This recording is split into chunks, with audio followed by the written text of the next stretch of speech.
Bonjour et bienvenue à l'Urbain. Aujourd'hui, on vous présente les faits saillants de la conférence de presse annonçant l'ouverture des inscriptions pour la 27e édition de l'Arbre de joie du Club optimiste de Victoriaville. Bonne émission!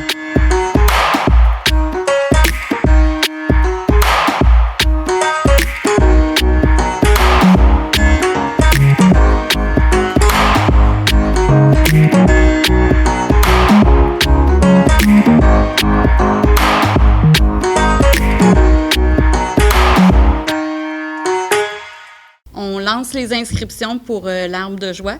Donc, c'est la 27e année consécutive que ça a lieu pour les familles à plus faible revenu. Dans le fond, les enfants qui vont avoir la chance de recevoir un cadeau neuf encore cette année, malgré que on sait que la façon de faire risque d'être différente. Il s'offre beaucoup de possibilité de pouvoir, dans le fond, s'ajuster selon les normes de la santé tout au cours du processus, parce qu'on sait que ça change à tous les jours. Donc, on est prêt à ça parce qu'on on peut pas se permettre de laisser ces enfants-là dans l'oubli, de les laisser sans cadeau cette année à cause de la COVID. Fait qu'on va trouver les moyens. Fait qu'aujourd'hui, l'appel, l'objectif, c'est de dire aux parents d'oser d'inscrire leur enfant. Des gens qui n'en ont pas besoin de ce service-là, de le faire connaître à leur entourage. Cette année, c'est sûr qu'il y a des choses plus ponctuelles qui peuvent arriver, des besoins plus ponctuels. On parle un peu de la COVID, ça a secoué les familles de toutes sortes de façons. Donc, ponctuellement, cette année, il n'y aura pas de jugement, il n'y aura pas de... C'est ouvert en autant qu'on respecte les critères du seuil de pauvreté. Puis ça, on peut le retrouver sur notre page web, là, sont quoi nos critères. La situation du Club optimiste, comme je vous disais, c'est notamment à cause de la COVID-19 et de la baisse considérable des membres pouvant s'impliquer au sein de nos activités et de notre levée de fonds, qui d'ailleurs n'a pas eu lieu cette année. Le souper aux morts au mois de mai, ça a été annulé.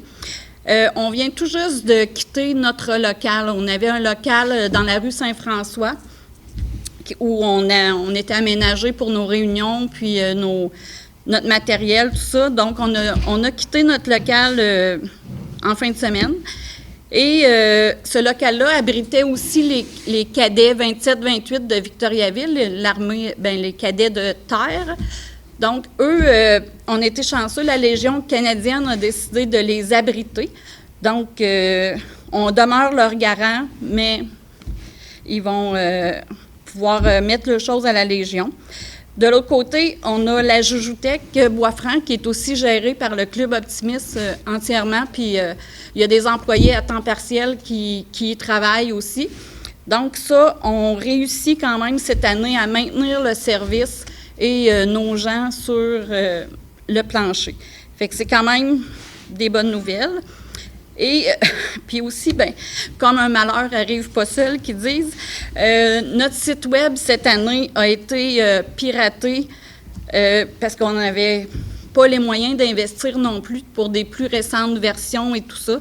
C'est pas quelque chose qu'on a les moyens d'entretenir. Donc, c'est là qu'on disait que Patrick, notre sauveur, notre partenaire technologique majeur, nous a recréé une plateforme toute nouvelle en express pour qu'on puisse sauver l'Arbre de joie. Mais on a été chanceux parce que le hacker, c'était un robot qui s'est mis à faire du spam avec le site. Donc, c'était pas un voleur d'identité. Parce que ça m'est venu tout de suite aux aguets. Fait que ça, là-dessus, on est chanceux. Fait que j'ai tout écrasé ça. Puis là, j'ai vraiment mal dormi. Puis j'y ai pensé comme faux. Puis là, j'ai dit, on fait un Skype. J'ai dit, je vais le refaire, le système au complet. Parce que j'ai dit, ça se peut qu'il n'y en aura pas d'arbre de joie. Si c'est sur le bras des gens à mitaine, là, tout ramener ça en arrière. Fait que on pleurait tout le monde, là, c'était vraiment beau. Mais tout ça pour dire que, dans le fond, c'était ça. Fait qu'on a fait un acte, là, moi puis Geneviève, même Geneviève m'a aidé parce qu'il y a des bouts, j'étais découragé. Puis là, l'objectif qu'on avait, parce que le premier, il avait été programmé par une personne bénévole, puis après ça, par les étudiants du cégep. Fait que là, on n'avait aucun contrôle sur comment c'était structuré. Fait que là, on a tous des outils qui existent. Il n'y a pas de programmation custom. Fait que demain matin, je veux mettre à jour, je pèse Python, je mets à jour. Puis on est allé chercher une compagnie qui s'appelle Fastercom, qui gère des routes. Puis qui gère les routes pour Gaudreau, puis qui gère des routes pour des flottes de 500 camions à Montréal, là, puis avec une intelligence artificielle. Fait que cette personne-là va nous permettre, parce que les routes, c'était très fastidieux pour le bénévole. C'était vraiment, là, 30 heures, là, je ne sais pas, c'était des dizaines d'heures, puis c'était stressant.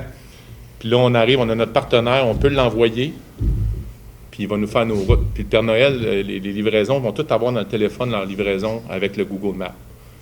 Fait que, tu sais, c'est un mal qui va devenir un bien.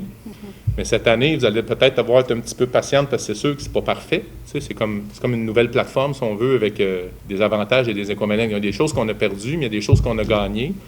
Puis moi, j'y crois que, tu sais, parce que là, c'est la première année, je vais continuer de le développer. Là, c'est mon bébé à cette heure. Fait que là, ce serait pas ça de même. Fait que, mais tu sais, c'est ça. Tu sais, moi, l'arbre de joie, là, ça fait quoi, 6 ans peut-être? Je sais même plus, je calcule pas. Mais je suis tombé en amour.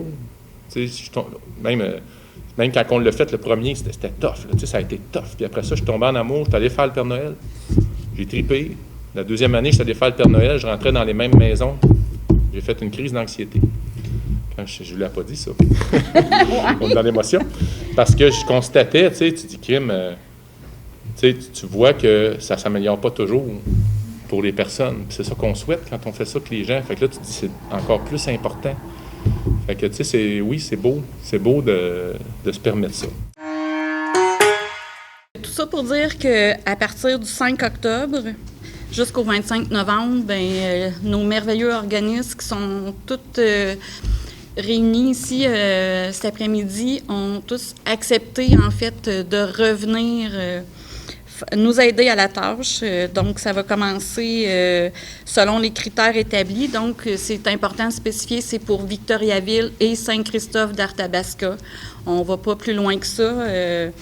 Notre capacité s'arrête là. Donc, c'est ça, nous invitons les parents, les tuteurs à se présenter dans les organismes. Et ça, là, en toute quiétude, comme on dit. C'est sûr, vous avez la liste là, un petit peu des organismes. La sécurité alimentaire, le C3S CMQ, c'est ça? La maison d'hébergement La Volte-Face, le comité d'accueil international CAIBF, la source et la maison des familles où vous pouvez aller faire vos demandes. Donc, on inscrit habituellement à peu près jusqu'à 575 enfants et ils doivent être âgés d'entre 1 à 16 ans à la date de livraison. Donc, ils vont vous demander, bien sûr, si vous voulez inscrire la carte d'assurance maladie et votre avis de cotisation probablement, ou les organismes connaissent déjà vraiment les situations des familles s'ils ont un dossier. Donc, c'est à eux de juger aussi la pertinence de la demande. Donc, cette année, comme je vous disais tout à l'heure, notre présidente d'honneur, Mme Sylvie Lévesque, de Desjardins Gestion de patrimoine, c'est ça, va être avec nous pour nous aider à combler les désirs des enfants qui seront inscrits. Elle a déjà été bénévole il y a 12 ans, fait qu'elle a déjà été aussi proche de la cause. Donc, elle va s'impliquer à nouveau, nous aider à assurer que tous vivent la magie malgré la situation de la crise du COVID. Donc, comme Maryse mentionnait, donc il y a une douzaine d'années, j'ai eu le privilège, le plaisir de faire du bénévolat auprès de l'Arbre de Joie. Donc, je pense que c'est une cause à laquelle on ne peut pas être insensible. Dernièrement, le président d'honneur sortant, donc le président d'honneur de l'année dernière, M. Philippe Bergeron, m'a demandé si j'accepterais cette année de prendre la relève. Donc aujourd'hui, 12 ans plus tard, c'est avec fierté, avec le plus grand des plaisirs que j'ai accepté la présidence d'honneur pour l'Arbre de Joie 2020. Comme Maryse le mentionnait tout à l'heure, déjà la 27e édition.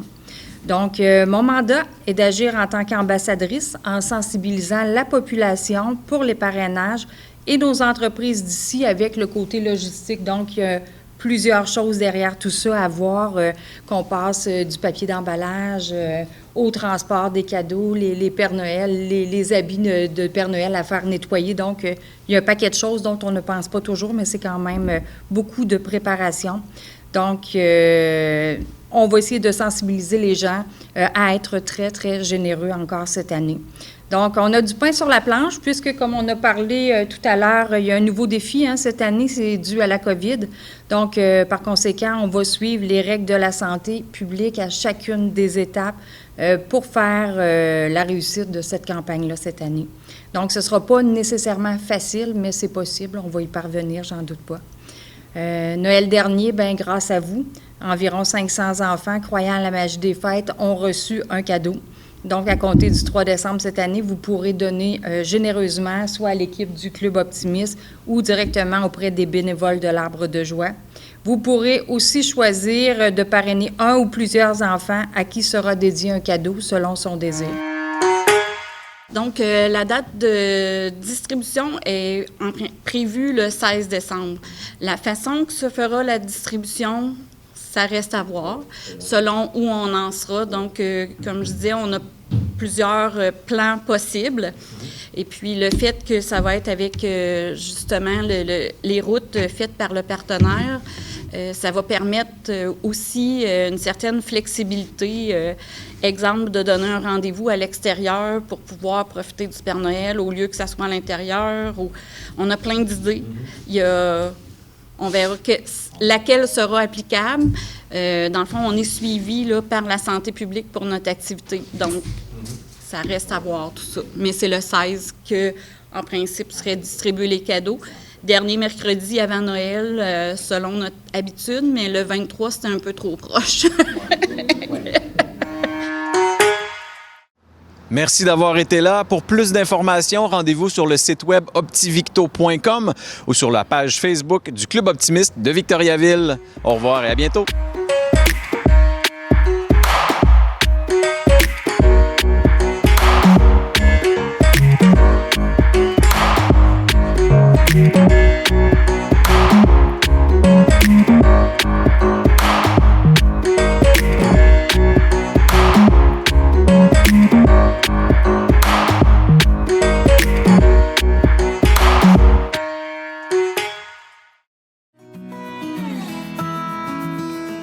Je suis à la retraite depuis 2004. Ça fait depuis 2004 que je fais du bénévolat. J'ai été aujourd'hui, moi, qu'à la retraite, ça prend un agenda. Souvent, ce qui est intéressant, c'est de rencontrer des gens. C'est de participer finalement à la vie sociale de où on vit. Le bénévolat, je trouve que ce que ça donne une appartenance.